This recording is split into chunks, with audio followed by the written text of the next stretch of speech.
Pois bem, ultrapassadas aí as barreiras da nossa primeira aula, primeira lição, onde efetuamos aquela introdução a respeito do controle de constitucionalidade, agora nós vamos abordar os princípios da interpretação constitucional, ou seja, aqueles princípios que norteiam o intérprete, o jurista, o próprio judiciário, quando na interpretação do texto constitucional.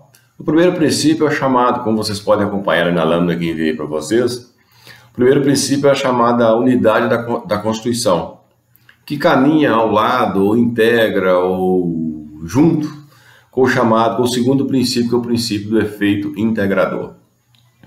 Isso significa que a Constituição ela não pode ser interpretada de forma isolada, em tiras, em pedaços. Ela tem que ser interpretada como um texto único. E nada justifica você eliminar um dispositivo, um inciso, um parágrafo, para favorecer um outro. Todos devem ser interpretados de forma uníssona, um texto único. O terceiro princípio é a concordância prática ou harmonização. Também com conceitos similares ou parecidos. Ou seja, você deve concordar, você deve harmonizar princípios constitucionais de forma que você não elimine um para favorecer o outro. Todos devem ser interpretados de forma uníssona, de forma harmônica, de forma prática. E o que a gente pode trazer como exemplo? Vamos supor, isso já vem na doutrina, já trazem esses textos na doutrina, não é novidade para ninguém, somente a doutrina do Pedro Lenza, do Gilmar Mendes, do Alexandre de Moraes.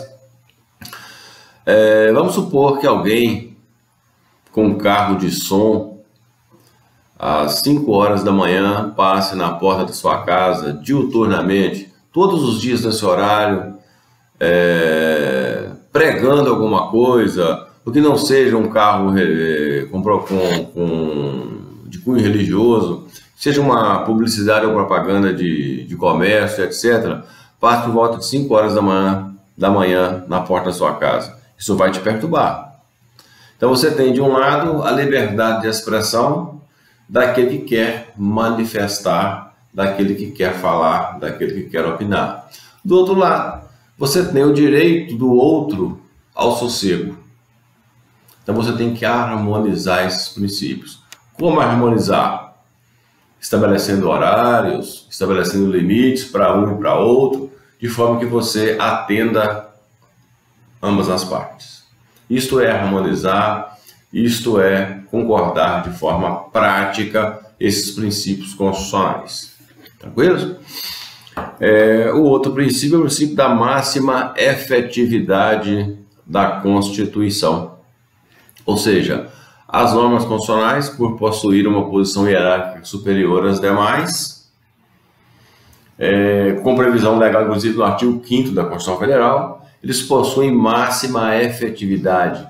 Eles devem ser aplicados, independente de serem normas programáticas, de serem normas com efetividade limitada, eles devem ser aplicados de forma efetiva, de forma a atender o princípio do Estado Democrático de Direito, que é o princípio da dignidade da pessoa humana e os direitos humanos fundamentais. O próximo princípio é o princípio da interpretação conforme a Constituição, ou seja, todas as vezes que tivermos mais de uma maneira ou várias maneiras de interpretar a Constituição, devemos buscar aquela que mais se adequa, que mais harmoniza, que mais vá de acordo com o texto constitucional.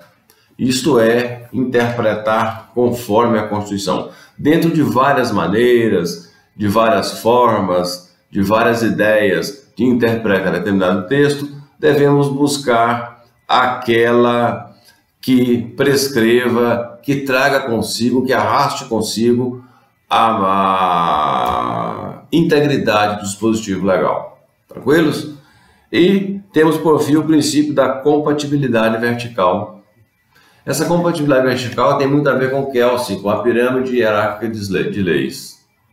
A Constituição, estando no topo das leis, todas as normas que chegam a ela têm que ser compatíveis com o seu texto.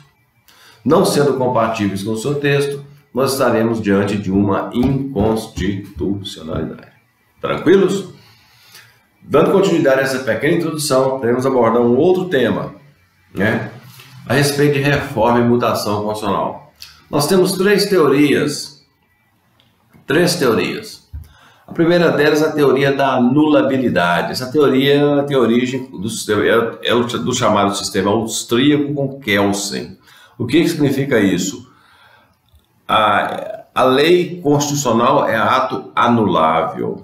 Se é ato anulável, nesse contexto, a anulação a anulação desta lei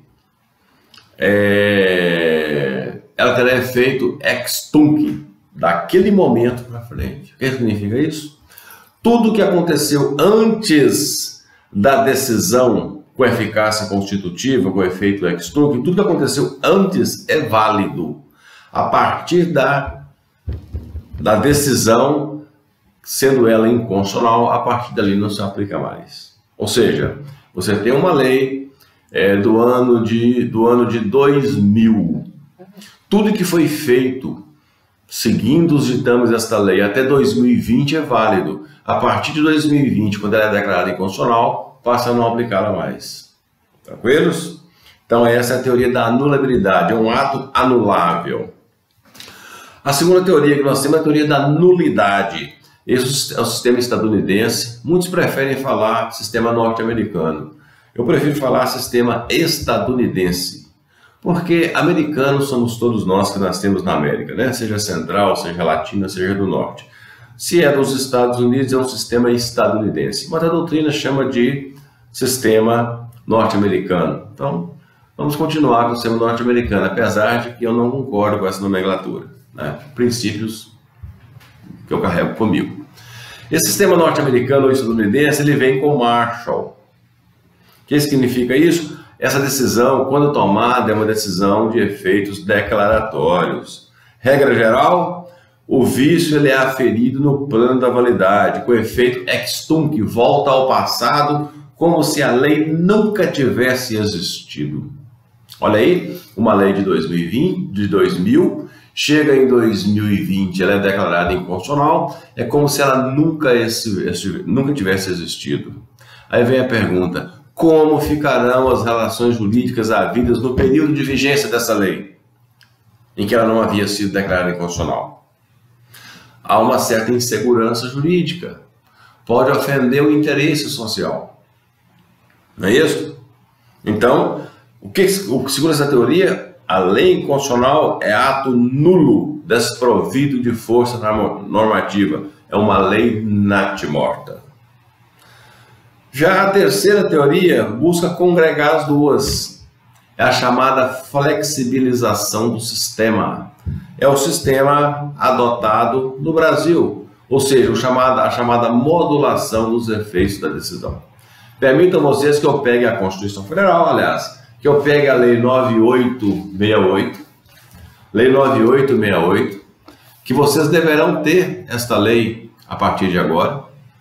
São duas leis, a Lei 9868 e a Lei 9882, que vocês deverão ter sempre em mãos. O que diz o artigo 27 desta lei? Ipsis literis.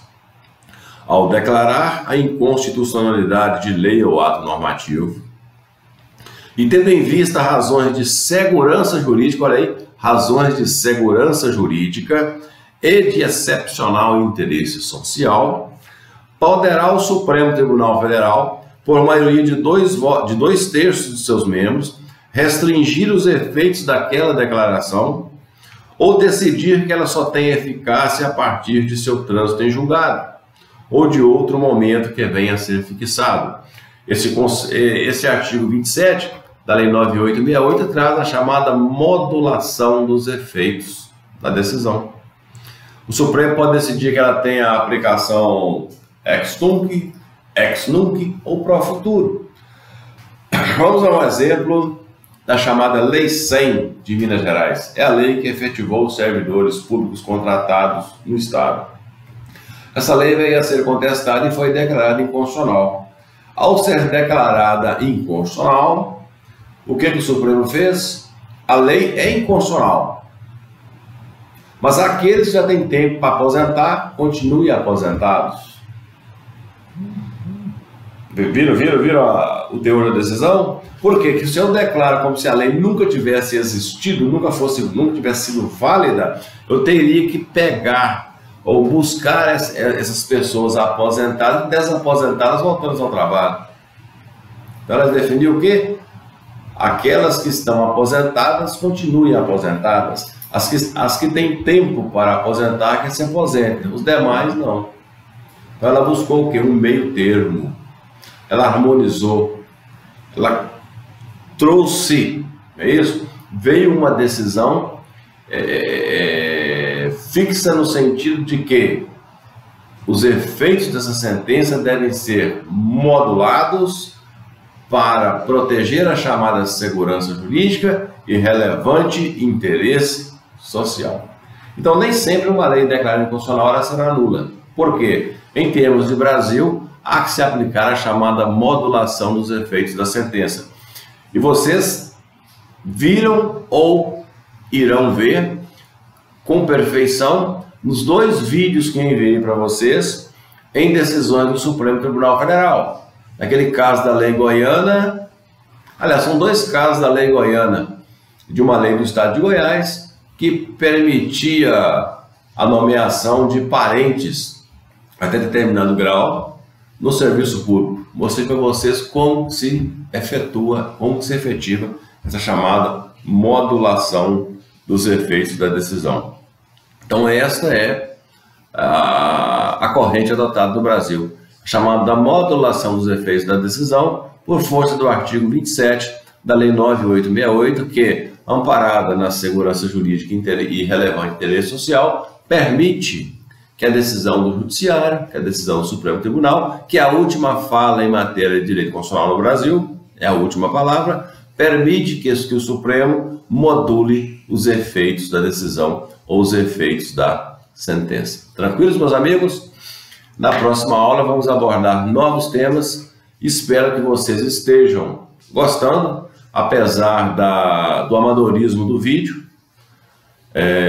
talvez a falta de equipamentos, né, técnicos para elaborar um vídeo talvez mais robusto, mas é um instrumento que nós estamos tendo para repassar a vocês o conteúdo da disciplina. Espero vocês na próxima lição, na próxima aula.